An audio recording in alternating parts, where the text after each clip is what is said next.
Bonjour à tous et à toutes. Merci pour l'invitation. C'est ma première sortie officielle depuis mon retour d'un long congé. Donc, mon exposé va porter sur les leviers et conséquences de la transformation des élevages de porcs pour plus de bien-être animal.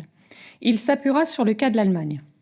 Alors, pourquoi s'intéresser à l'Allemagne? Comme ça a été présenté ce matin, c'est un très gros pays d'élevage, très exportateur aussi. En porc, c'était le premier pays producteur de porc de l'Union européenne jusqu'à peu. En 2020, il a été détrôné par l'Espagne. Deuxième raison, sa dynamique est passée d'une croissance insolente dans les années 2000 à une chute prévisible. Après la chute du mur, en fait, la production porcine en Allemagne s'est effondrée et conduisant à un déficit important national. Pour combler ce déficit, la croissance a été encouragée par les politiques publiques avec un tel succès, d'une part, que la production a fini par dépasser la consommation et d'autre part, que cette croissance a fini par rencontrer une vive opposition sociétale. Dans les années 2010, la montée des préoccupations sociétales a conduit à une stagnation aussi de la production, alors que dans le même temps, la consommation baissait, faisant de l'Allemagne un pays de plus en plus dépendant de l'export. Et depuis le début des années 2020, la production a tendance à chuter pour des raisons à la fois conjoncturelles, crise économique, crise sanitaire, et aussi structurelles, c'est ce qu'on va voir. Alors, mon exposé comprendra 5 points. Tout d'abord, je vais rappeler les préoccupations sociétales qui sont montées en Allemagne et les modes d'expression, en m'appuyant sur un voyage d'études qu'on avait fait déjà en 2015 auprès de journalistes, de citoyens, des enquêtes en Allemagne. Puis nous verrons à quelles orientations politiques ont conduit ces préoccupations sociétales, les normes privées qui ont été construites en réponse à ces orientations, les normes réglementaires qui ont suivi, et on finira par la question du choix politique difficile d'accompagner ou non la transformation des élevages. Alors, concernant les controverses entourant l'élevage, l'Allemagne est effectivement un cas d'école. Après une décennie de croissance débridée qui m'a amené à aller souvent en Allemagne pour essayer de comprendre les clés de leur réussite, l'acceptabilité sociale s'est effondrée. Les débats sont vifs en Allemagne sur tous les sujets. Je passe vite. Les modes d'élevage et la taille du troupeau, en lien avec le bien-être animal. L'alimentation animale, en lien avec l'accaparement de foncier, le soja, les OGM. La concentration spatiale, très forte aussi en Allemagne, en lien avec les impacts environnementaux, les risques pour la santé humaine de la consommation de viande et de l'élevage, les exportations importantes accusées de perturber les marchés en voie de développement, la question de la durabilité et de l'équité sociale qui est très débattue en Allemagne, où les conditions d'emploi sont désastreuses dans les abattoirs et où les conflits locaux sont très fréquents autour des projets d'élevage. Et enfin, des questionnements éthiques, par exemple sur l'abattage d'animaux gestants, qui a été interdit, ou sur l'élimination d'animaux sans valeur économique. Les citoyens allemands s'expriment de tout un tas de façons. Ils renoncent à la consommation de viande, dont vous avez vu le niveau baisser en porc. Ils militent dans des associations très puissantes, historiquement. Ils manifestent à l'échelle locale contre des projets d'élevage, vous voyez la photo, ou à l'échelle nationale. Depuis 2012, chaque année, en marge du Salon de l'agriculture de Berlin, a lieu une manifestation géante autour du slogan « Wir haben es satt », nous en avons marre, des fermes, pas des usines. Et puis, ils votent. Et depuis le début des années 2010, face à cette préoccupation sociétale, les Verts et les socialistes ont fait de l'élevage, du bien-être animal, des thèmes de campagne, ce qui les a amenés au pouvoir dans un certain nombre de länders très agricoles. Et là, ça a été le début de la fin, le début des ennuis. Ils ont fait voter, donner des orientations très contraignantes pour l'élevage. C'est vrai qu'on va passer à travers. Alors, au fil des années, les orientations politiques se sont succédées en Allemagne pour donc orienter la transformation.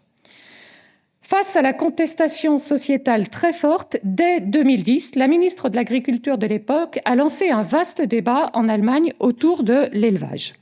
Ce débat a conduit en 2012 à la Charte pour l'agriculture et les consommateurs, qui fixait comme objectif de durcir la réglementation pour limiter les constructions d'élevage et mieux protéger l'environnement, rechercher des solutions pour arrêter les mutilations et créer un étiquetage pour informer le consommateur sur le bien-être animal. En 2014, une deuxième charte est parue, une question d'élevage, les nouveaux chemins vers plus de bien-être animal. L'Allemagne affirmait sa volonté d'être le pionnier sur le bien-être animal. Le principe directeur était ce qu'ils appelaient le volontariat obligatoire, c'est-à-dire que le gouvernement encourage les initiatives privées et si ces initiatives ne suffisent pas, il prévient qu'il légiférera, ce qu'il a fait aussi. Dès 2014, les ambitions étaient d'interdire les mutilations non curatives, de faire en sorte que les bâtiments soient plus conformes avec les besoins des animaux, tout un tas de choses que vous voyez aussi en France, améliorer les conditions d'abattage, mieux former les éleveurs, sensibiliser les consommateurs par des campagnes de communication sur le fait que ça va coûter plus cher, coordonner les initiatives d'étiquetage concurrentes qui se développaient déjà à l'époque, promouvoir le bien-être animal à l'échelle de l'UE et à l'international, et enfin, accompagner à l'échelle nationale ces changements dans le dialogue en créant un groupe de travail sur le bien-être animal. En 2015 est paru un nouveau rapport du ministère fédéral qui s'intitulait « Les chemins vers un élevage accepté par la société », dont les préconisations ont fait alors grand bruit. En effet, jugeant non durables les conditions d'élevage des animaux de rente en Allemagne, les auteurs prônent des mesures qui étaient, on est en 2015, radicales. Demain, les animaux devront avoir accès à différentes zones climatiques et de préférence au climat extérieur. Les bâtiments devront être structurés en zones fonctionnelles avec différents types de sols. Les animaux devront avoir des matériaux manipulables, de préférence organiques, plus de surface, pas d'immobilisation permanente, pas de mutilation, des indicateurs de bien-être, de suivi du bien-être, la réduction des usages de médicaments, la formation des personnes et aussi un item sur la sélection génétique pour trouver des animaux plus robustes et limiter les effets délétères de l'hypercroissance et de l'hyperprolificité. Et comme ça ne suffisait pas, en 2020, la commission Borchert, qui est un groupe de compétences sur l'élevage, un peu comme le LIT, moi je trouve, a rendu ses recommandations pour transformer tous les élevages, toute espèce animale considérée en Allemagne, vers des niveaux très supérieurs de bien-être animal. 3 niveaux de bien-être animal ont été identifiés qui reprennent les 3 niveaux du label officiel qui était alors en cours de construction en 2019. Et l'objectif, c'est qu'en 2040, en gros, tous les animaux soient au moins au niveau 2, c'est-à-dire avec un accès obligatoire à l'extérieur, plus de surface et des bâtiments avec des zones de vie, etc. Alors, pour mesurer le chemin à parcourir, il faut savoir qu'en 2020, 1% des porcs en Allemagne avaient une courette et 4% avaient un accès à l'air libre. Alors, les évolutions en Allemagne se font aussi sous l'impulsion de normes privées qui ont été souhaitées aussi par les orientations politiques. La multiplication des labels bien-être en Allemagne traduit la compétition féroce que se sont livrés les acteurs publics, associatifs et privés dans la définition des bonnes normes de production. Historiquement, un consommateur qui voulait vraiment des produits différents pouvait acheter des produits Neuland, qui a été créé par 3 ONG, une sur l'environnement, l'autre sur le bien-être et l'autre sur l'agriculture paysanne, avec un seul niveau très exigeant. En 2013 est donc paru le label Für mehr Tierschutz pour plus de protection animale, qui a été lancé par l'ONG Deutscher Tierschutzbund, qui est l'ONG de protection animale, avec l'université de Göttingen et des subventions publiques. Il y avait 2 niveaux, et le niveau supérieur donnait un accès à l'extérieur aux animaux. En 2015, les filières porc et volaille ont lancé l'initiative Tierwohl, initiative bien-être, qui a un seul niveau qui correspond à un standard amélioré. Son cahier des charges peu contraignant et son modèle économique bien pensé ont fait que rapidement, ça a représenté 75% des volailles en Allemagne et un tiers des porcs charcutiers. En 2019, le ministère est arrivé avec son label à 3 niveaux, mais il n'a pas pu l'imposer sur le marché tant celui-ci était déjà occupé. D'autant que la même année, les distributeurs, face à la prolifération des labels, ont lancé un étiquetage harmonisé de toute la gamme de viande fraîche, le Haltungsform, en 4 niveaux. C'est un agrégateur de labels. Et enfin, en 2023, le ministère a réussi cette fois à faire voter son étiquetage obligatoire du mode d'élevage en 5 niveaux. À l'instar de l'étiquetage des œufs, cet étiquetage obligatoire vise à permettre aux consommateurs de faire leurs achats en connaissance de cause et, en théorie, d'orienter et de financer la transformation des élevages. Obligatoire pour les producteurs allemands et volontaire pour les importations, cet étiquetage vise dans un premier temps uniquement la viande fraîche, de porc, le stade d'engraissement. Il ne concerne pas les autres espèces animales, les autres canaux de distribution et les produits transformés. Il y a 5 niveaux: le bâtiment réglementaire, le bâtiment amélioré, peu ou prou l'initiative tire-vol, le bâtiment à front ouvert et le bâtiment avec courette ou parcours, et puis le bio. D'ici le 1er août de l'année prochaine, toutes les exploitations allemandes avec des porcs à l'engrais devront avoir déclaré leur mode d'élevage à l'autorité compétente. Alors, les normes privées, vous voyez, sont nombreuses, mais le levier des normes réglementaires a été particulièrement actionné aussi en Allemagne. En Allemagne, sur le bien-être animal, il y avait les problèmes des 3 K, en français les 3 C, la castration, les cages et la codectomie. Sur la castration, sans anesthésie, elle a été interdite depuis le 1er janvier 2021, soit 1 an avant la France.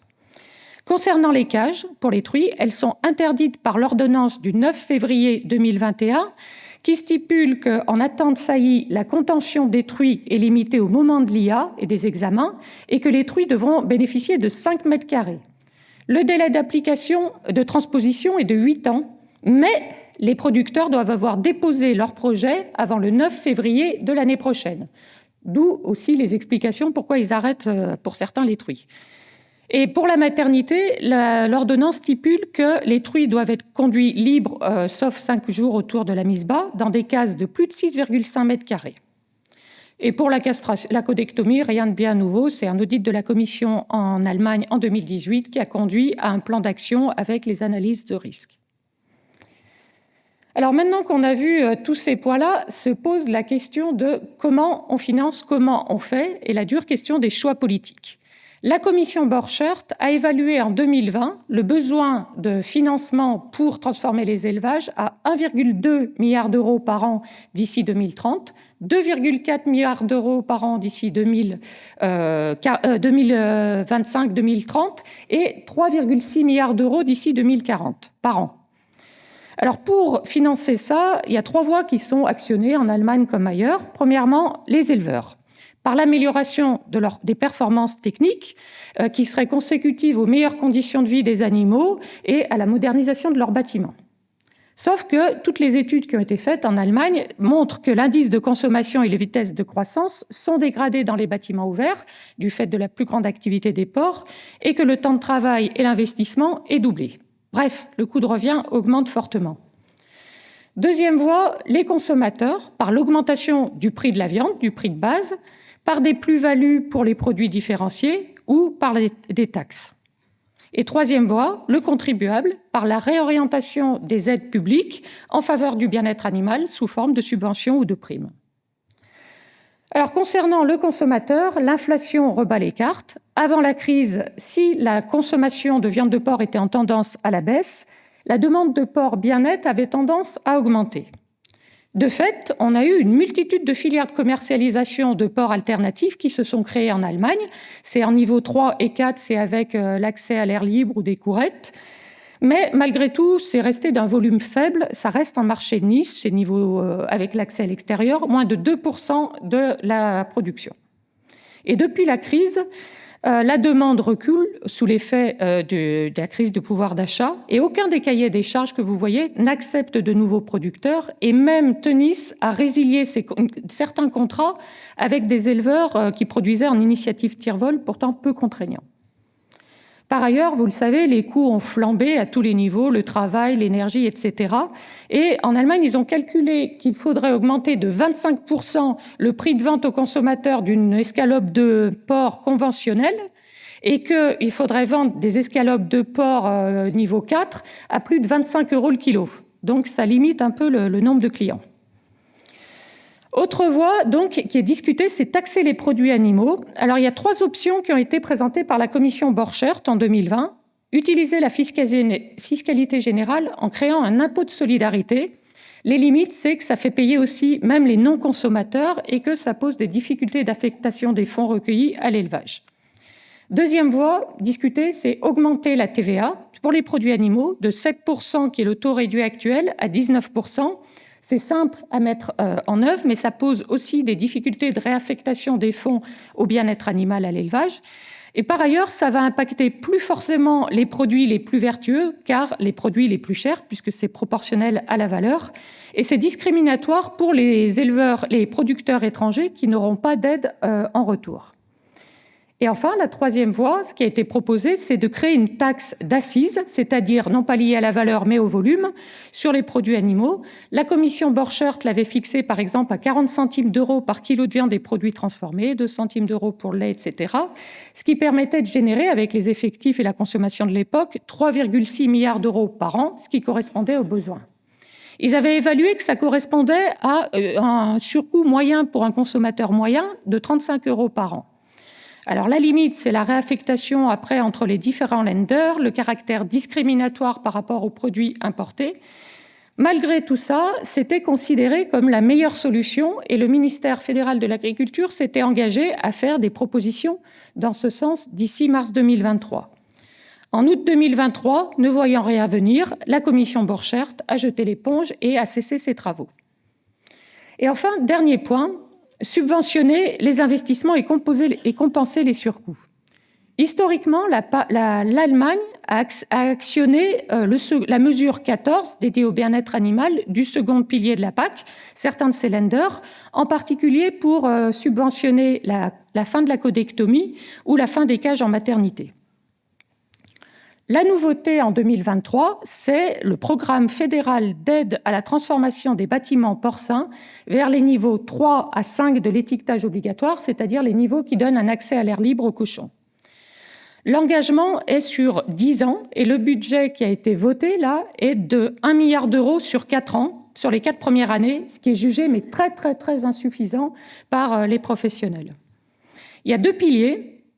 Un volet qui est subvention à l'investissement, avec des taux de subvention dégressifs en fonction du montant d'investissement, de 60% à 30%, jusqu'à 5 millions d'euros d'investissement éligible. C'est le plafond. Et du coup, la subvention maxi est de près de 2 millions d'euros par exploitation. N'empêche qu'il faudra trouver les 3 autres millions d'euros. Et le deuxième pilier, c'est de compenser les surcoûts permanents qui sont par exemple liés à l'aliment, aux moins de performance, au travail supplémentaire. Et là, c'est destiné aux éleveurs donc, qui satisferont les critères des niveaux 3 à 5 de l'étiquetage obligatoire du mode d'élevage et qui auront plus de 70% de leurs cochons qui ont la queue intacte à la vente. Les surcoûts seront calculés de manière forfaitaire par des organismes indépendants, Thunen Institute et le KTBL, et le taux de compensation est fonction du nombre d'animaux produits ou détenus, 80% sur les plus petits et 70% sur les autres. L'aide est plafonnée à 500 euros par truie et par an, 30 euros par porcelet produit, et pour les engraisseurs, c'est plafonné à 50 euros par porc charcutier vendu. Alors, je ne sais pas, je suis dans les temps là, c'est bon ? Finir, c'est bien. Ma dernière conclusion et perspective. Par rapport à tout ce que je vous ai demandé, je vous disais que la baisse était prévisible. Ce qui devait arriver arriva. Les producteurs en ont ras-le-bol. Ils sont découragés, ils jettent l'éponge, ils cessent l'élevage, en particulier de truies, comme vous voyez ici, avec un effondrement du cheptel de truies allemand en vert. Alors les raisons, on l'a dit, pression sociétale, manque de sécurité de planification, ils s'attendent à d'autres réglementations nationales, etc. Manque de sécurité de financement, malgré tout, jusqu'à peu. Et puis, fin des distorsions fiscales, environnementales et sociales, avec des lois nationales qui ont mis fin à tout ce qui avait fait les avantages concurrentiels de l'Allemagne. Et puis, on l'a dit aussi, la question de la démographie, et avec les départs anticipés. Et c'est mon dernier point. Alors, quelle perspective pour enrayer la perte de compétitivité ? Alors, ce qui est discuté en Allemagne, c'est de coupler l'étiquetage obligatoire avec la mention de l'origine pour essayer de sécuriser le marché domestique, en tout cas. Faire pression aussi, ce qui est évoqué dans la presse, à l'échelle de l'Union européenne, dans une commission Borchert européenne à créer. Et puis c'est moi qui me suis fait plaisir. Et puis changer de ministre de l'Agriculture, ça les aiderait aussi beaucoup. Merci de votre attention.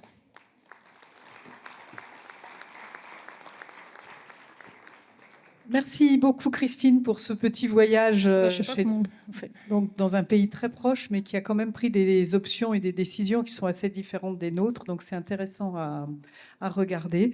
Est-ce que vous avez des réactions, des questions ? Oui. Juste une question de précision, Christine, merci. Est-ce que les compensations, à la fois les charges fixes et les charges variables d'un investissement, ils l'ont mis dans l'éco-régime ou c'est à côté? Dans le programme de financement là, que j'ai présenté, ça, je ne sais pas. Je peux pas, j'ai pas creusé ça si c'est parti dans ça, si c'est dans la PAC. En tout cas, ils l'ont notifié à la Commission européenne, leur programme là. Alors, le fait qu'ils l'aient notifié à la Commission européenne, je ne sais pas si ça répond en partie à la question. Peut-être que c'est des aides plus d'État. Pour moi, ils l'ont pas mis. Mais voilà, c'est pour ça. C'est ce comme que je dis pas assez bien l'allemand par rapport à toi. Moi, je dirais qu'ils l'ont pas mis puisqu'ils se sont sentis obligés de notifier leur programme. Mais ça, c'est pour que ce soit des règles d'État acceptables. Donc c'est pas, mais c'est à creuser quoi. C'est juste pour savoir. Ouais. Parce que je comprends pas qu'il ait pas mis dedans. Ouais. Bonjour, j'ai une question parce que sur le premier graphique que vous avez montré, vous indiquez qu'il y a une croissance de la production jusqu'en 2010, une stagnation jusqu'en 2015 à peu près, et ensuite une baisse à partir de 2015. Ouais. Quand on voit sur le dernier graphique que vous avez montré, on voit que la baisse du nombre, de la tête, le nombre de truies est en baisse à partir de 2005. Ça montre bien qu'il y a d'autres corrélations. Oui, alors. Deuxième question, qui est, on va dire, indépendante. Est-ce qu'on a des retours de l'avis des citoyens, justement, sur ces mesures-là? Est-ce qu'ils ont jugé ça, effectivement, par rapport, justement, notamment, à la question de l'éleveur, qui est une vraie préoccupation en France, et j'imagine que ça a été le cas en Allemagne. Est-ce que ça a été aussi évoqué récemment à ce niveau-là? Alors, pour la question des truies qui baissent, effectivement, ça baisse. Alors, ça baissait depuis longtemps, d'autant qu'en plus, l'Allemagne a décidé de s'approvisionner en porcelet avec ses voisins danois et néerlandais. Elle importait près de 10 millions de porcelets, quand même, de ces pays-là. Donc, c'est vrai que les naisseurs étaient déjà fragilisés, en particulier du sud, le sud, avec des petits élevages qui se sont pris un bouillon et puis eux qui avaient déjà été un peu éliminés. Là, par contre, ces derniers temps, on voit quand même sur les 2 dernières années l'effet de ces réglementations qui ont été votées. Voilà, c'était pour dire. Et après, le fait que la production se maintienne avec moins de truies, c'est aussi la prolificité, l'augmentation des poids de carcasse, etc. Et sur le deuxième point, c'est le regard des citoyens sur finalement les évolutions en Allemagne. Moi, je lis surtout, je lis surtout les presses professionnelles ou les articles scientifiques et j'ai pas trop creusé ce point-là. Est-ce que ça a calmé les débats? Non, je ne pense pas, puisque de toute manière, chaque année, là, il y a encore la manifestation, ça sera en février, Vira Banessat, nous en avons ras-le-bol. Donc, visiblement, ils en ont toujours marre. Donc, Alors, on va reprendre une ou deux questions. Oui, c'est une question de complètement néophyte en économie, mais sur les règles de commerce international. Il y avait une intervenante ce matin qui a parlé de l'option d'installer ce qu'elle appelait des normes miroirs pour les pays tiers en matière de bien-être animal. Est-ce que c'est quelque chose de complètement inenvisageable? Des clauses miroirs par rapport notamment hors UE ou en Allemagne? J'imagine que c'est à ça. Au sein de l'Union européenne, non. Enfin, moi, non, je vois pas comment c'est possible. En revanche, par rapport aux pays tiers, oui, là, je pense qu'il y a des experts plus poussés que moi, mais oui, c'est des choses qui sont très, très discutées, ouais.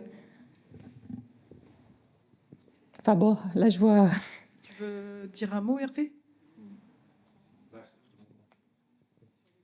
On pourrait répondre que c'est souhaitable.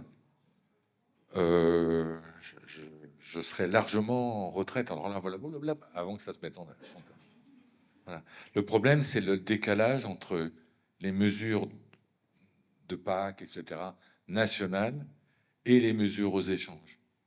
Parce que ce n'est pas les mêmes directions qui négocient et qui font travail à Bruxelles. Donc il y en a une, c'est la DG Commerce, quoi.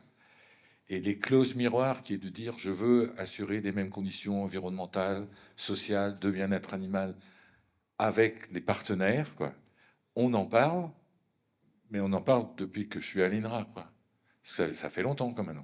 Voilà. Et du coup, on a vraiment du mal à les mettre en œuvre parce que de l'autre côté, ils les contestent, on comprend bien, quoi. Et dans tous les accords bilatéraux, il y a contestation du partenaire. Regardez avec le Mercosur aujourd'hui, mais même avec le Japon, quand vous faites des accords avec le Japon, quoi. Et en fait, la grande question, c'est comment vous arrivez à faire ça dans un cadre multilatéral alors qu'il n'y a vraiment plus de négociations multilatérales. Donc c'est souhaitable, mais c'est vraiment dur. Merci Hervé. Alors, on avait une dernière question. Non, Je la voyais par là, la dernière question, mais non. Mais...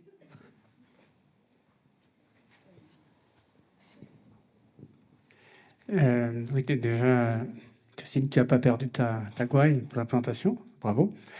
Donc, en fait, oui, moi j'ai deux questions sur la codectomie. Donc, je ne sais plus quel est le label qui payait 21 € par queue, on va dire, ou par animal, dans la mesure où il y avait 70% de queue indemne à l'abattoir.